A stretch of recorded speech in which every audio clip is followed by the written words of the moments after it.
Florida has a lot of good looking men to date, but I don't date any of them. I've been celibate 3.5 years because the men out here, if they see a fairly attractive girl, I'm a 5 in Miami, but I'm a 10 in Maine. Hold up. They tend not to be so nice. They think that you're spoiled, entitled, and get everything you want. And hey, I make sure I get what I deserve these days. But let me tell you how I grew up. I went to foster care. My father was in Texas and my mother was in Massachusetts, and I was very neglected. I was abused as a child, and it wasn't regular Dominican disciplining. This was like abuse, constantly abused, and I wasn't fed properly. I was malnourished. I was 90 pounds. I developed lupus. My mother used to leave bruises on me, and I was so skinny and battered and pale, and nobody in my family did anything about it. My father's family had no idea what was going on. Everybody lived far away. But my mother's side, no one did anything about it. And my sophomore year of high school, I finally ran away from home.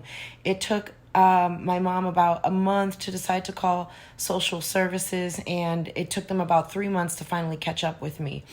I spent a whole year in the system, living from different house to different house for every week. I had a different house to live in every week. I still got good grades. I still graduated. I passed the MCAS first try.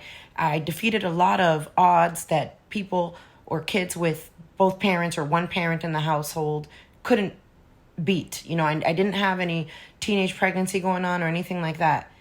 My senior year, I finally went to a key program. And for the first time in my life, I was able to have 4 solid meals a day. And I tell you, I filled out. I filled out to a point where the guys were like, "Oh, who's that? Is that a new girl?" And no, it's me. I'm thick now because I'm eating, because someone's feeding me. Anyways, I graduated as a ward of the state, and I tried to go to college. And at that time, I was living with a boyfriend because I was 18 and I didn't have any money and I didn't have any other place to go, and there was no one to live with. There was no adults around for me to live with at the time. And I got hospitalized for starvation because there was no food there.